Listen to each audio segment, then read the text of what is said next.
میرے بہت ہی معزز مسلمان بھائیوں، سب سے پہلے تو یہ بچے جنہوں نے انعامات وصول کیے ہیں یہ مبارکباد کے مستحق ہیں۔ یہ ہمارے آج کی اس تقریب کے مہمان خصوصی ہیں۔ ان بچوں کو انعامات دینے کے لیے اور ان کی حوصلہ افزائی کے لیے اور اس حوصلہ افزائی کے ذریعے انہیں آئندہ بھی اس میدان میں آگے بڑھنے کے لیے ہم یہاں پر ان کی ترغیب کے لیے یہاں جمع ہوئے ہیں۔ تو اصل تو سارے کے سارے مہمان یہ حضرات، اور اصل تو سارے کے سارے ہماری توجہ کا مرکز یہ بچے ہیں۔ اللہ تعالیٰ انہوں نے جس طرح اس امتحان میں کامیابی حاصل کر کے انعامات وصول کیے ہیں، اللہ تعالیٰ آئندہ بھی زندگی میں جتنے امتحانات چاہے تعلیم کے طور پر آنے والے ہیں یا کہیں بھی زندگی میں کوئی بھی امتحان کا موقع آنے والا ہے، اللہ تعالیٰ ان تمام امتحانات میں ان بچوں کو سرخرو فرمائے۔ اور اس کے بعد جو سرپرست حضرات یہاں تشریف لائے ہیں، اللہ تعالیٰ انہیں جزائے خیر عطا فرمائے۔ شیخ علی ہاشم نے فرمایا کہ ان سرپرست حضرات کا شکریہ کہ انہوں نے اپنی مصروفیات میں سے وقت نکالا۔ مجھے اس جملے پر اعتراض ہے۔ مصروفیات میں سے وقت نکال کر یہاں آنے کا مطلب یہ ہے کہ یہ مصروفیت جو یہاں آپ کی اس وقت ہے وہ زائد چیز ہے، ایسا نہیں۔ اصل مصروفیت شاید تمام مصروفیتوں سے زیادہ، ہماری تمام مصروفیات سے زیادہ جو اہم ترین مصروفیت ہے شاید وہ یہی ہے جس میں ابھی ہم مشغول ہیں۔ تو اس مصروفیت کے لیے وقت یہاں آنے کے لیے وقت نکالنا نہیں ہے کہ دوسری مصروفیات اہم ہیں ان کو میں نے آگے پیچھے کر کے یہاں آنا ہے، بلکہ اس مصروفیت کو یہاں آنے کے کام کو اپنی جو ٹو ڈو لسٹ ہے، اپنے کرنے کے جو کام ہے اس میں سب سے پہلے نمبر پر لکھنا ہے کہ آج میں نے اپنے بچے کے اساتذہ کے پاس جانا ہے اور ان اساتذہ سے پوچھنا ہے کہ میرا بچہ کیسا پڑھ رہا ہے۔ یہ تو سب سے پہلی مصروفیت ہے، یہ تو سب سے اہم مصروفیت ہے، یہ تو سب سے اہم کام ہے۔ اللہ تعالیٰ نے جو بچے ہمیں عطا فرمائے ہیں، میں خود والد ہوں اللہ کے فضل اور کرم سے، اور میرے کان میرے زبان کے زیادہ نزدیک، یہ باتیں آپ سے پہلے میں اپنے آپ کو سنا رہا ہوں۔ اللہ تعالیٰ نے جو بچے ہمیں عطا فرمائے ہیں، ان بچوں کو اللہ تعالیٰ نے ہمارے لیے بطور تحفہ عطا فرمایا۔ یہ تحفہ ہے، انعام ہے، اور یہ کوئی ادبی جملہ نہیں ہے، کوئی لٹریری جملہ میں کہنا نہیں چاہ رہا ہوں یا کوئی رسمی جملہ میں کہنا نہیں چاہ رہا ہوں کہ یہ اللہ تعالیٰ کے انعام ہے، اللہ تعالیٰ کا تحفہ ہے۔ اللہ تعالیٰ نے قرآن کریم میں ان بچوں کے عطا فرمانے کے لیے جو تعبیر استعمال کی ہے وہ ہے یَهَبُ لِمَن يَشَاءُ إِنَاثًا وَيَهَبُ لِمَن يَشَاءُ الذُّكُورَ۔ وہاں جو الفاظ استعمال فرمائے ہیں یہب کے فرمائے، وَهَبَ يَهَبُ، اس لفظ کا معنی ہی ہے تحفہ دینا، گفٹ کرنا۔ یہ بچے اللہ تعالیٰ کا تحفہ ہیں ہمارے پاس، اللہ تعالیٰ کا انعام ہے، اللہ تعالیٰ کا فضل ہے۔ اللہ نے اپنی عنایت سے یہ تحفے ہمیں عطا فرمائے۔ میں اور آپ کسی کو بہت قیمتی تحفہ دیں، اپنے دوست کو قیمتی کپڑا دیں، اور کل اس کے گھر پر جا کر دیکھیں وہ کپڑا اس نے بجائے اس کا اچھا سا سوٹ بنوانے کے اس کا پوچا بنا لیا ہے، اس کا جھاڑن بنا لیا ہے، اس کی صافی بنا لی ہے، تو میرے اور آپ کے دل میں اس دوست کے لیے جو محبت ہے وہ اس طرح باقی رہے گی؟ اتنا قیمتی تحفہ تمہیں دیا ہے، جس طرح اسے سنبھالنے کا حق تھا تم نے اسے سنبھالا نہیں، تو پھر تو تم اس بات کے لائق ہی نہیں تھے کہ تمہیں یہ تحفہ دیا جاتا۔ تو یہ سارے جو بچے ہیں، ہماری اولاد، اللہ تعالیٰ کے انعام ہیں، تحفے ہیں، اور اللہ تعالیٰ کی امانت ہے، امانت ہے۔ اللہ تعالیٰ نے ارشاد فرمایا قرآن کریم میں، جو آیت میں تلاوت کی میں اس طرف آ جاتا ہوں۔ اللہ تعالیٰ فرماتے ہیں یا ایھا الذین آمنوا قوا انفسکم۔ پہلے خطاب کرنے کا جو انداز ہے وہ اختیار فرمایا، جیسے علماء نے اور مفسرین نے لکھا ہے کہ اپنے کسی بہت زیادہ چاہنے والے کو جب ہم پکارتے ہیں تو اس کے سب سے بہترین لقب سے پکارتے ہیں، اس لقب سے پکارتے ہیں جس لقب سے، جس نام سے ہماری اس کے لیے محبت کا اظہار ہوتا ہے۔ اللہ تعالیٰ نے قرآن کریم میں جہاں کہیں کوئی اہم حکم ارشاد فرمایا ہے، اس سے پہلے ویسے ہی ایمان والے ہی قرآن کریم پڑھ رہے ہیں، تو ایک آدمی جب میری بات سن رہا ہو، اس کو دوبارہ میں کہوں بھائی سنو، دوبارہ میں سنو، تو اس کا مطلب یہ ہے کہ میں اس کی اٹینشن اس سے زیادہ چاہ رہا ہوں جتنی اس وقت اس کی موجود ہے۔ میں آگے بہت قیمتی بات بتانے جا رہا ہوں، ذرا سنو اور سنو، یہ جو باتیں چل رہی تھی اس سے اب ایک اور قیمتی بات ہے، سنو۔ اس طرح اللہ تعالیٰ نے اس ارشاد فرمانے سے پہلے اہل ایمان کو ان کے سب سے قیمتی اعزاز والے لقب سے خطاب فرمایا، یا ایھا الذین آمنوا، اے وہ لوگوں جنہیں ہم نے ایمان کی توفیق عطا فرمائی ہے، جنہیں ہم نے صاحب ایمان بنایا ہے، ایمان والا بنایا ہے۔ اے ایمان والوں، قوا انفسکم، اپنے آپ کو بچاؤ، اپنے آپ کو بچاؤ۔ اب اس قو میں، اپنے آپ کو بچانے میں، اور یہ جو اس کے لیے عام عربی کے الفاظ استعمال ہوتے ہیں، احذروا اور دوسرے الفاظ جو استعمال ہوتے ہیں، ان میں اور قو میں کیا نقطے ہیں، وہ عربی گرامر اور عربی کے الفاظ کے جو نقطوں سے واقف ہوں ان کو ہی اس لفظ قو کے یہاں استعمال میں لطف آئے گا، کہ یہاں قو کا جو لفظ فرمایا ہے وہ چونکہ باریک نقطے ہیں، وہ میں عرض نہیں کر سکتا، میں شاید اس بات کی صلاحیت نہیں رکھتا ہوں، بلکہ یقیناً کہ میں وہ نقطے یہاں سمجھا سکوں، لیکن بس اتنا عرض کر دیتا ہوں کہ یہاں دوسرے الفاظ کو چھوڑ کر اللہ تعالیٰ نے قو جو فرمایا ہے اس میں کسی کو بچایا جائے، ایسے کسی کو کسی غلط جگہ میں جانے سے، اس کو نقصان پہنچانے سے بچایا جائے، پہنچنے سے، کہ اس بچانے میں محبت کوٹ کوٹ کے بھری ہو۔ اپنے آپ سے محبت کرتے ہوئے اپنے آپ کو بھی بچاؤ، وَأَهْلِيكُمْ، اور اپنے گھر والوں کو بھی بچاؤ۔ اپنے آپ سے بھی محبت کرو اور اپنے آپ سے محبت کرتے ہوئے اپنے آپ کو بھی بچاؤ، وَأَهْلِيكُمْ، اور اپنے گھر والوں کو بھی بچاؤ، کس سے؟ نارن، آگ سے، آگ سے۔ یہاں اللہ تعالیٰ نے النار، جہنم کا نام جو النار ہے وہ ارشاد نہیں فرمایا، جہنم کے لیے نہ اس طرح جو جہنم کے ناموں میں سے دوسرے نام ہیں وہ بھی ارشاد نہیں فرمایا، یہاں لفظ نارن فرمایا ہے۔ نارن عربی گرامیٹیکلی یہاں پر جو لفظ نارن ہے وہ یہاں پر آگ کے ہی معنی میں، جہنم کی آگ تو آگے اس کی وضاحت تشریح کر دی گئی، لیکن براہ راست سب سے پہلے آگ کو سامنے، آگ کی منظر کشی کی گئی۔ اپنے آپ کو اور اپنے گھر والوں کو آگ سے بچاؤ۔ کیسی آگ ہے؟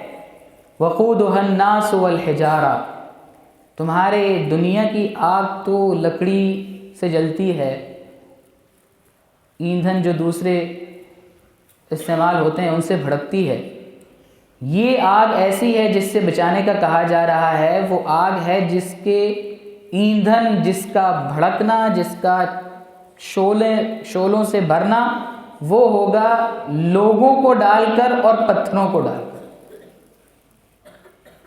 پتھر میں آگ، ہم جو ہمارے تجربہ ہے، ہم دنیا میں جو دیکھتے ہیں، ہماری عادت کے مطابق ہمارا جو تجربہ ہے، پتھر میں آگ نہیں لگتی ہے، پتھر میں آگ لگتی نہیں ہے۔ یہاں فرمایا جا رہا ہے پتھر ایندھن بن کر پتھر کے ذریعے سے آگ بھڑکے گی، اس آگ سے اپنے آپ کو بچاؤ۔ ایسی آگ ہے کہ پھر اس سے کہیں بھاگ نہیں سکو گے اگر اللہ ہمیں سب کی حفاظت فرمائے. اگر اس کے لیے فیصلہ ہو گیا تو پھر اس سے بھاگنے کی کوئی جگہ نہیں ہوگی. علیہا ملائکۃ غلاظ، اس آگ کے پہرے دار فرشتے ہیں. شداد، بڑے مضبوط قوی قوت والے فرشتے ہیں. لا یعصون اللہ ما امرہم، اللہ کے حکم کی وہ سرے منہ تھوڑی سی بھی لمحہ بھر کے لیے بھی اللہ کے حکم کی نافرمانی نہیں کرتے ہیں. اللہ نے حکم دے دیا کہ اس کو اندر رکھنا ہے، اللہ ہم سب کی حفاظت فرمائے، کہ اس کو اندر رکھنا ہے تو وہ اندر ہی رہے گا. پھر قوی مضبوط ہے، ان کو دھوکہ دے کر، ان کو ہرا کر، ان کو گرا کر باہر نہیں آ سکتے اس آگ سے. وَيَفْعَلُونَ مَا يُؤْمَرُونَ، یہ فرشتے جیسا انہیں حکم دیا جاتا ہے ویسا وہ کرتے ہیں. اتنی شدید جو آگ بھڑک رہی ہے اس سے اپنے آپ کو بھی بچاؤ اور اپنے گھر والوں کو بھی بچاؤ. اگر تمہارے اندر محبت کوٹ کوٹ کر بھری ہے اپنے گھر والوں کے لیے، تبھی تم اپنے گھر والوں کو اور اپنے آپ کو اس آگ سے بچانے کی فکر کرو.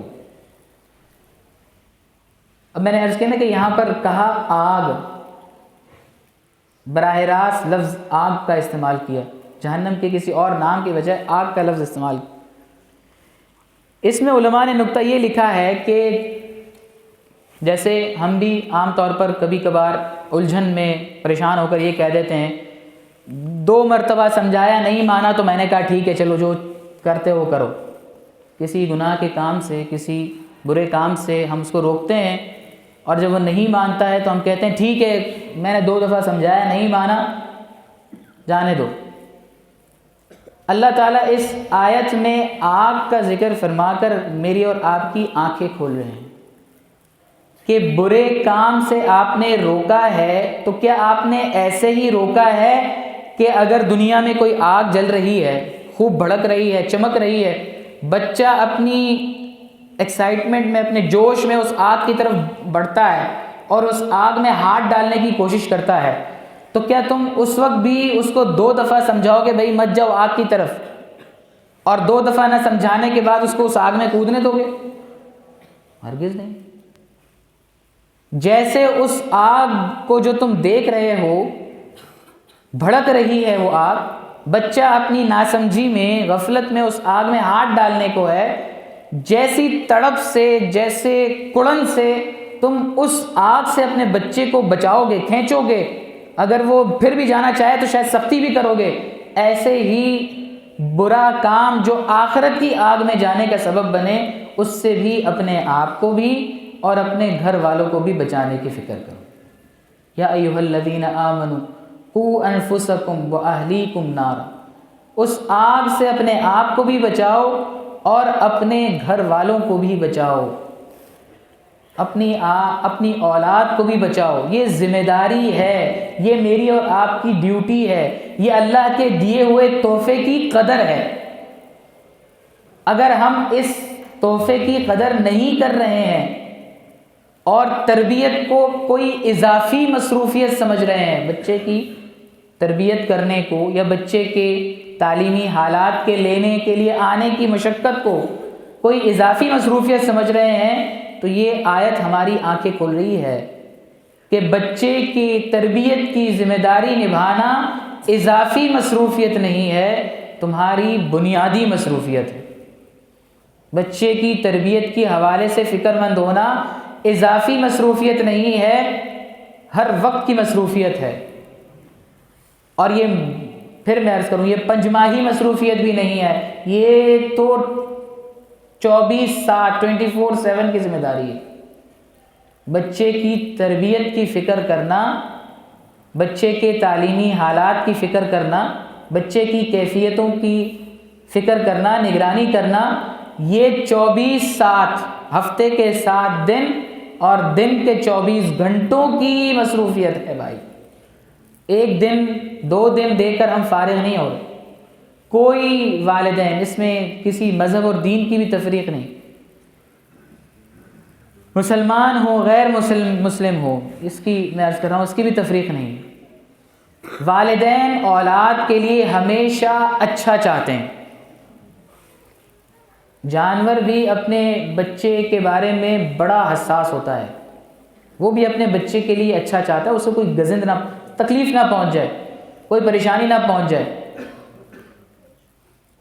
ایک بلی کا بچہ کا واقعہ میرے ساتھ خود میرے گھر میں پیش آیا کہ اس بلی کا جو بچہ تھا وہ گاڑی میں، سردیوں کے دن تھے، وہ گاڑی میں بلی بھی بیٹھ جاتی تھی، بچے بھی وہیں پر ہی ہوتے تھے، تو خیال نہیں رہا، وہ بچہ اس گاڑی میں رہ گیا۔ اس کے بعد ہم نے گاڑی باہر لے گئے، اس وقت بھی خیال نہیں آیا کہ وہ سیٹ کے نیچے کہیں بیٹھا ہوا ہے، دوبارہ گھر لا کر پارک کر دی۔ اس کی جو ماں، اس وقت وہ اچھل کے، وہ تو چھلانگ لگا کر نکل گئی تھی، بچہ بیچ گاڑی میں اندر ہی سیٹ کے نیچے رہ گیا۔ اس کی ماں، یقین کیجئے، وہ جس وقت دوپہر سے میں نے گاڑی لا کر پارک کی اندر، رات 11 بجے تک وہ مستقل چیختا چلاتا رہا ہے، ہمیں پتہ ہی نہیں ہے کہ وجہ کیا ہے۔ وہ کبھی اس دروازے پہ آ کر چیختا ہے، کبھی اس دروازے پہ آ کر چیختا ہے، مستقل چلا رہا ہے، چیخ رہا ہے۔ اور اسے اسی وقت قرار آیا ہے جب خیال آیا کہ شاید یہ بار بار گاڑی کی طرف جاتا ہے، سائڈ مرر بھی توڑ دیا ہے، تو پتہ نہیں شاید گاڑی میں اس کا کوئی سامان رہ گیا، کیا مسئلہ کیا ہے، گاڑی میں کوئی چیز رہ گئی ہے۔ جب تلاش کے تو وہاں اس کا بچہ تھا، جب وہ نکال کر باہر کیا ہے ویسے ہی وہ چلی گئی، سکون آ گیا۔ تو والدین کے دل میں، ماں باپ، جانور کے بھی اگر ماں ہے، جانور کا بھی کوئی ماں باپ ہیں، ان کے دل میں بھی اللہ نے اس کے ساتھ ایک تعلق رکھا ہے، اس کے لیے برا نہیں چاہتے ہیں، وہ ہمیشہ چاہتے ہیں کہ ان کو بھلائی پہنچے، لیکن بھلائی پہنچنے کے لیے جو انداز اور جو فکر ہونی چاہیے، یہ آیت ہماری اس بارے میں رہنمائی کر رہی ہے کہ تمہاری نگاہ شارٹ سائٹڈ نہیں، تمہارا نگاہ یہاں دنیا کی زندگی تک ختم نہیں ہو جانی چاہیے کہ دنیا میں اس کا کیریئر بن جائے، دنیا میں اس کی اچھی ملازمت لگ جائے، دنیاوی اچھی تعلیم اسے مل جائے، دنیاوی تعلیم میں وہ اچھے مارکس لے لے، اچھی ڈگریز لے لے، بلکہ تمہاری نگاہ بڑی دور تک ہونی چاہیے۔ یہ کیریئر یہاں 60 سال کی عمر میں پورا نہیں ہوگا، ایک کیریئر اس 60 سالہ زندگی کے آنکھیں بند ہونے کے بعد بھی آنے والا ہے، تمہارا بھی، بچوں کا بھی۔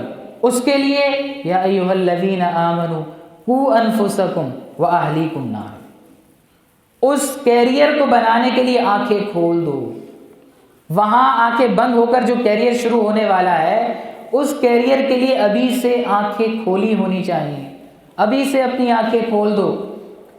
اگر وہاں پہنچ کر معلوم ہوا کہ بچے کے جو 60 سال بنانے کی فکر کی تھی، اور اس 60 سال بنانے کی فکر میں اس کو اس 60 سال کے بعد آنے والی زندگی کی فکر نہیں کی تھی، تو بچے نے بری تربیت سے یہاں جو کچھ کرنا ہے وہاں اللہ ہماری حفاظت فرمائے میں نے آپ نے بھگتنا ہے۔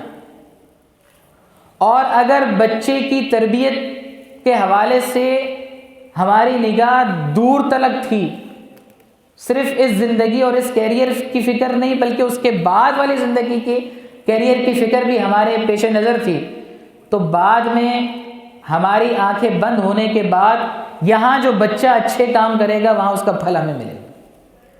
حدیث میں آتا ہے کہ انسان کے عمل اس کی موت سے اس کا کھاتا اپنا تو بند ہو جاتا ہے، اپنا کھاتا تو ہو گیا بند، لیکن کچھ اس کے کیے ہوئے کام ایسے ہوتے ہیں کہ وہ کام اسے اس کے مرنے کے بعد بھی کام آتے رہتے ہیں، اور ان میں سے ایک ایسی اولاد کا چھوڑ کر جانا ہے یدعو لہو، جو اولاد اس کے لیے دعائیں کر رہی ہو، چاہے زبانی کر رہی ہو یا چاہے اپنے عمل سے اس کے لیے دعا کا سبب بن رہی ہو۔ تو اولاد کی جو تربیت ہے وہ صرف ہماری اضافی مصروفیت نہیں بلکہ اولاد کی تربیت ہماری تمام مصروفیات میں سے سب سے بڑی مصروفیت۔ پھر ماہرین نے لکھا ہے کہ تربیت کے حوالے سے 3 مراحل ہوتے ہیں، اور بچے کی تربیت کے ان 3 مراحل میں، تینوں مرحلوں میں سے ہر مرحلے میں اس کے جو تربیت کرنے والے ہیں وہ 3 ایسے افراد ہیں، سمجھانے کے لیے، یاد رکھنے اور ذہن نشین کرنے کے لیے انہوں نے اس طرح کی باتیں مرتب کی ہیں۔ تینوں مرحلے کے جو اس کی تربیت دینے والے ہیں، یا جن چیزوں سے بچہ سیکھتا ہے یا جن شخصیات سے سیکھتا ہے، وہ 3 میم ہیں۔ 3 مرحلے ہیں اور 3 میم ہیں۔ پہلا مرحلہ بچے کی تربیت کا شروع ہوتا ہے اس کی پیدائش سے 7 سال تک، پیدائش سے لے کر 7 سال تک۔ اس بچے کے عمر کے مرحلے میں اس کی تربیت ہوتی ہے ماں سے، ماں کی گود سے، ماں کی گود سے اس کی تربیت ہوتی ہے، ماں سے، ماں کی توجہ سے۔ اگر اس مرحلے میں ماں اپنی پوری دلچسپی اور توجہ کے ساتھ بچے کی تربیت میں اپنا کردار ادا کرتی ہے تو وہ اگلے مرحلے کے لیے اچھی طرح تیار ہوگا۔ باپ کا بھی اس کے ساتھ تعلق ہوتا ہے، بچے کا تعلق ہے باپ کے ساتھ، لیکن یہ جو 7 سال ہوتے ہیں پہلے، اس میں زیادہ تعلق ماں کے ساتھ رہتا ہے۔ اس لیے ان 7 سالوں میں ماں کا جیسا کردار، ماں کا جیسا عمل تربیت میں بچے کے حوالے سے ہوگا، یہ اگلے مرحلے میں بچے کے لیے یا تو مفید ہوگا یا پھر اس کے لیے مضر ہوگا۔ تو ان پہلے 7 سالوں میں ماں اپنا سب کچھ قربان کر کے بچے کی تربیت میں لگا دے، یہ ماں کی ذمہ داری۔ اور باپ بھی اس حوالے سے خوب کھلی آنکھیں رکھے کہ بچے کی اس ماں کے ذریعے سے ہونے والی تربیت میں کوئی کمی بیشی کوتاہی نہ رہ جائے، جسمانی حوالے سے بھی، اخلاقی حوالے سے۔ دوسرا جو مرحلہ ہے وہ ہے دوسرے 7 سال، 7 سال سے لے کر 14 سال کی عمر۔ اس مرحلے میں بچے پر سب سے زیادہ اثر انداز ہونے والا ہوتا ہے اس کا معلم، دوسرا میم، استاذ۔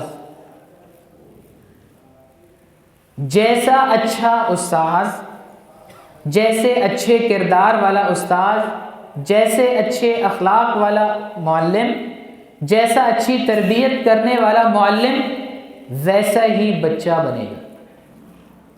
اس لیے والدین کی ذمہ داری آ گئی کہ اب اس دوسرے مرحلے میں معلم کے انتخاب میں، استاذ کے انتخاب میں خوب آنکھیں کھول کر فیصلہ کریں کہ کیسا معلم ہم بچے کو مہیا کر رہے ہیں۔ اور اس دوسرے مرحلے میں بچے کو رکھیں، شاید میری اگلی بات تھوڑی بھاری ہو لیکن سمجھنے کی ضرورت ہے کہ 7 سال سے 14 سال کی عمر تک کا جو بچے کا مرحلہ ہے، اس مرحلے میں بچے کو رکھو غلام کی طرح، اس پر احکامات نافذ کرو۔ ہمارے ہاں یہ خام خیالی ہے کہ برائی پر بھی ٹوکنے سے بچے کا اعتماد خراب ہوگا، یہ خام خیالی ہے۔ اس عمر میں اگر برائی اور برے اخلاق، بری عادت پڑ گئی تو پھر اس کو چھڑوانا مشکل ہو جائے گا۔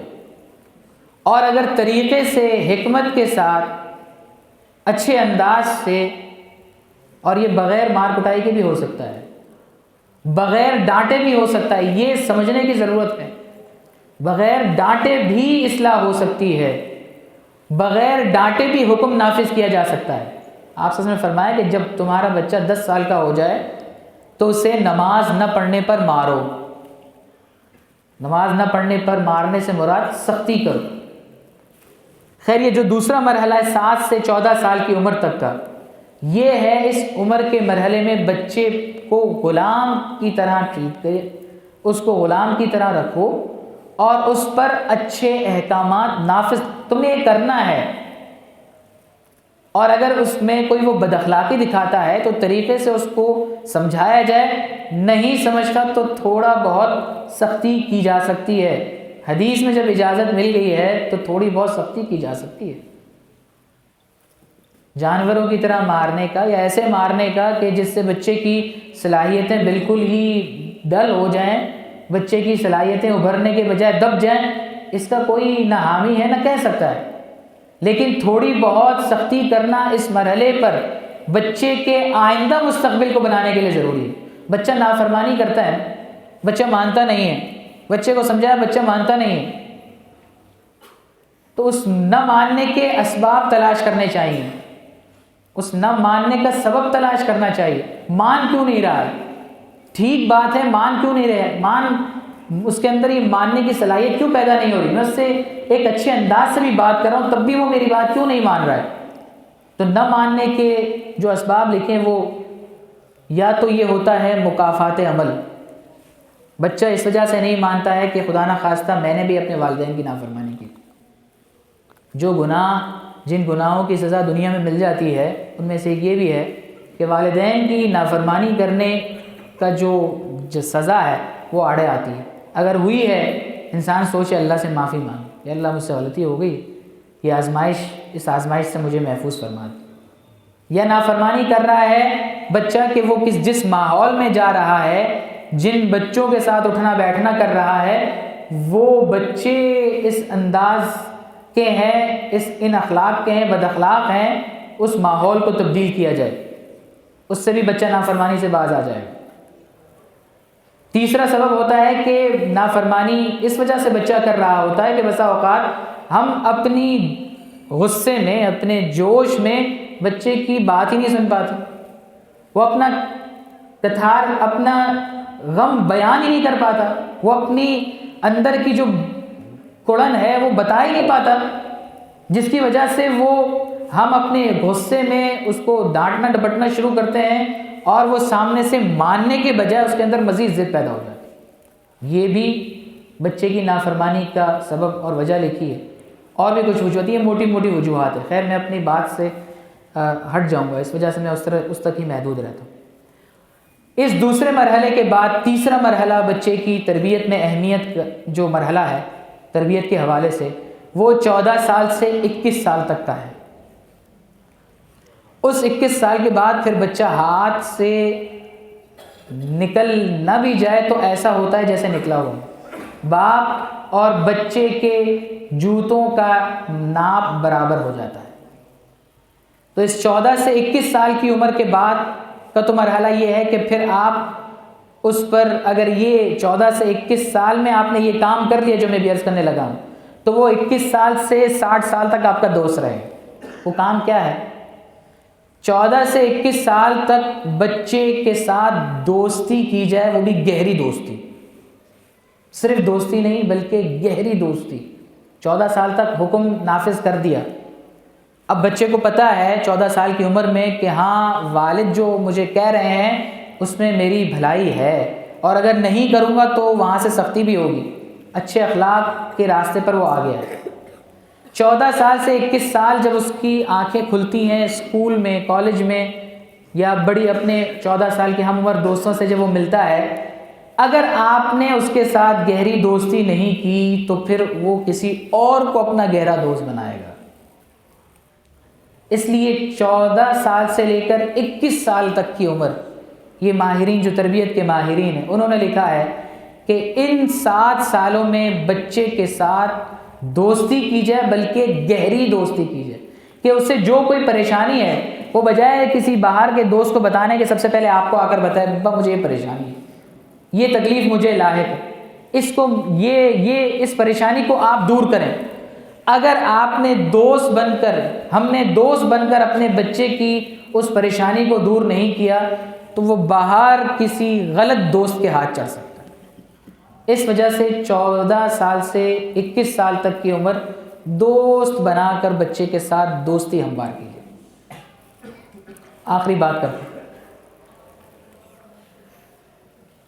بہت بڑے پاکستان کے بلکہ عالم اسلام کے بڑے بزرگ اللہ والے ہیں، آپ حضرات نے نام بھی سنا ہوگا، پیر ذوالفقار نقشبندی مدظ ذلہ، حضرت مولانا پیر ذوالفقار نقشبندی مدظ ذلہ. انہوں نے اپنے ایک بیان میں تربیت اولاد کے حوالے سے ارشاد فرمایا کہ 3 عادتیں بچوں میں ڈال لو، 3 عادتیں بچوں میں پیدا کر لو، بچہ کبھی آپ کے ہاتھ سے نہیں نکلے گا اور بچہ معاشرے کا ایک اچھا فرد بنے گا. پہلی بات، بچے کو سچ بولنے کا عادی بناؤ. اس کو یہ اعتماد دلا دو کہ بیٹا کوئی غلطی کی ہے اگر آپ نے تو آپ نے مجھے آ کر سچ بتا دینا ہے کہ یہ غلطی مجھ سے ہو گئی. آپ نے مجھ سے جھوٹ نہیں بولنا. چاہے غلط کیا ہے آپ نے کوئی اچھا، آپ نے مجھ سے آ کر سچ کہنا ہے، اور سچ پر بجائے 2 ہاتھ لگانے کے اس کی حوصلہ افزائی. اچھا آپ نے ٹھیک سچ کہا، مجھے کوئی مسئلہ نہیں، ہو گئی غلطی، اس غلطی کے لیے ہم یہ کر لیتے ہیں. تو پہلی عادت بچے میں یہ ڈالیں کہ بچہ سچ بولے. اور بچہ کیسے سچ بولے گا؟ جب میرا یہ حال ہو کہ مجھ سے کوئی دروازے پر ملنے آئے اور میں بچے سے کہوں بیٹا جا کے کہہ دو میں گھر پر نہیں ہوں. یا جب میں کوئی اپنے گھر میں ماحول بچے کو دے رہا ہوں تو وہ اس طرح دے رہا ہوں کہ میں اپنے گھر میں جھوٹ کو خود پروان چڑھا رہا ہوں، میں خود آپس میں گھر اپنے بچوں سے جھوٹ بول رہا ہوں، یا میں اپنے گھر والوں سے جھوٹ بول رہا ہوں، بچہ دیکھ رہا ہے. تو بچہ جو آپ کہیں گے وہ تو کرے یا نہ کرے، لیکن جو آپ کریں گے وہ ضرور کرے گا، یہ طے ہے. بچہ جو آپ کہیں گے وہ کرے یا نہ کرے، ہو سکتا ہے کر لے، ہو سکتا ہے نہ کرے، لیکن جو آپ کریں گے وہ کرے گا ضرور. اس لیے گھر کا ماحول بھی ایسا بنایا جائے کہ وہاں سچ کو پروموٹ کیا جائے، سچ بولنے کی عادت خود کی بھی بنائی جائے. ایک عادت تو سچ بولنے کی ہے. دوسرا انہوں نے فرمایا کہ بچے میں عادت ڈالیں 5 وقت نماز پابندی سے پڑھنے کی. 5 وقت پابندی سے نماز پڑھنے کی عادت ڈالیں. اور پھر یہ یہاں بھی عرض کروں، یہ اسی وقت ہوگا جب میری عادت ہوگی. اس سے پہلے مجھے اپنی عادت بھی بنانی پڑے گی. 5 وقت نماز کی عادت اتنی پابندی سے ہو کہ کچھ بھی ہو جائے، میں جا رہا ہوں راستے میں بچے کے ساتھ، نماز کا وقت آ گیا، بچے کو اس بات کی اہمیت کا اندازہ ہو جائے، نماز کا وقت آ گیا بیٹا اب کہیں ہم رکیں گے نماز پڑھیں گے. اتنا زیادہ بچے کو پابند بنایا جائے نماز اس کی زندگی میں. بلکہ آپ خود اگر اس عادت کو اختیار کر لیں، 5 وقت تکبیر اولیٰ کے ساتھ مسجد میں نماز پڑھنے کی عادت ڈال لیں، تو ہمارا ٹائم ٹیبل نظام الاوقات خود سیٹ ہو جائے گا. ہماری اضافی جو لایانی مصروفیات ہیں وہ خود ختم ہو جائیں گی. یہ تو زندگی کو ایک بہترین ترتیب پر لانے کے لیے اللہ تعالیٰ کا انعام ہے، 5 وقت نماز.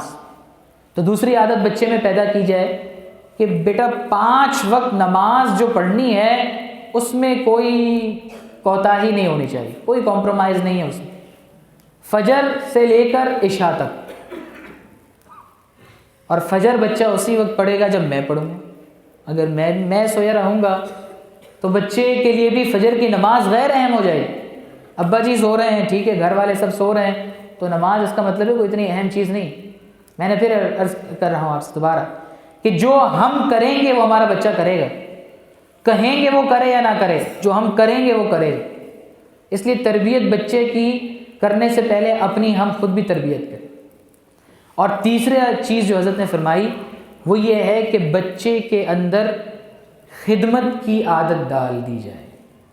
خدمت، بڑے کی خدمت، بڑے کی عزت، بڑے کا احترام، اپنے سے جو بھی، بلکہ اپنے ہم ساتھی، اپنے دوستوں، اپنے ہم عمروں کے لیے بھی اس کے دل میں خدمت کا جذبہ پیدا کر دیا جائے. کسی کو اسکول میں بچہ گھر پر شام کو آیا، وہ فلانے نے کام نہیں کیا، فلانے کو پریشانی تھی کسی کام میں، آپ اس بچے سے کہ اچھا تم نے اس کی پریشانی دور کرنے کی کوشش کی؟ نہیں کی. کیوں نہیں کی؟ کرنی چاہیے تھی. گھر میں ماحول ایسا بنایا جائے، بچہ چھوٹا ہے تو اس سے اس بات کی عادت ڈالی جائے کہ اب تم اپنے بڑے بھائی کے ساتھ ایسا ایسا معاملہ کرنا ہے، تم نے اپنی والدہ کے رات کو پیر دبانے ہیں، تم نے اپنی والدہ کا سر دبانا ہے، تم نے اپنی والدہ کے ساتھ ان کے کاموں میں ہاتھ بٹانا ہے. اور اگر گھر میں اللہ نے نعمت رکھی ہے کہ دادا زندہ ہیں بچے کے، تو خود اپنے والد کی یعنی بچے کے دادا کی خدمت کر کے اس کو دکھائیں، والد کے پیر دبائیں، والد کی جوتیاں سیدھی کریں. یہ بچہ جب دیکھے گا کہ میرے والد اپنے والد کی ایسے خدمت کر رہے ہیں، وہ لازماً اس کو اپنی زندگی میں لانے کی کوشش کرے. تو بچے کے اندر خدمت کا جذبہ پیدا کیا جائے. وہ فرماتے ہیں کہ یہ 3 عادتیں اگر بچے میں آپ نے پیدا کر دیں، ان کے الفاظ ہیں، میرے الفاظ نہیں ہیں، ان کے الفاظ ہیں کہ یہ 3 عادتیں اگر آپ نے اپنے بچے کے اندر پیدا کر دیں تو یہ بچہ بڑا ہو کر اللہ کا ولی بنے گا، یہ بچہ بڑا ہو کر اللہ کا ولی بن جائے گا، اپنے وقت کا ولی بن جائے گا۔ تو اللہ تعالیٰ ان باتوں پر مجھے بھی عمل کرنے والا بنا دے، آپ حضرات کو بھی عمل کرنے والا بنا دے، اور اللہ تعالیٰ ہمیں اس بچوں کی جو نعمت ہے اس کی قدردانی کرنے والا بنا دے۔ اس امانت میں اللہ تعالیٰ خیانت سے بچا۔ بچوں کی تربیت میں کوتاہی کرنا، علماء نے لکھا ہے، ماہرین تربیت نے جو کتابیں لکھی ہیں اس میں لکھا ہے کہ دینی حوالے سے دینی حکم یہ ہے کہ بچوں کی تربیت میں کوتاہی کرنا امانت میں خیانت ہے، اللہ تعالیٰ کی امانت ہے، جب تک ہم زندہ ہیں ہمارے پاس امانت، اور بچوں کی جو یہ ذمہ داری ہے تربیت کی اور یہ جو امانت اللہ نے ہمیں دی ہے، اللہ تعالیٰ اس امانت کے بوجھ کو، اس امانت کے بار کو صحیح انداز سے، اس امانت کی ذمہ داری کو صحیح انداز سے پورا کرنے والا بنا دے۔ وآخر دعوانا الحمدللہ رب العالمین۔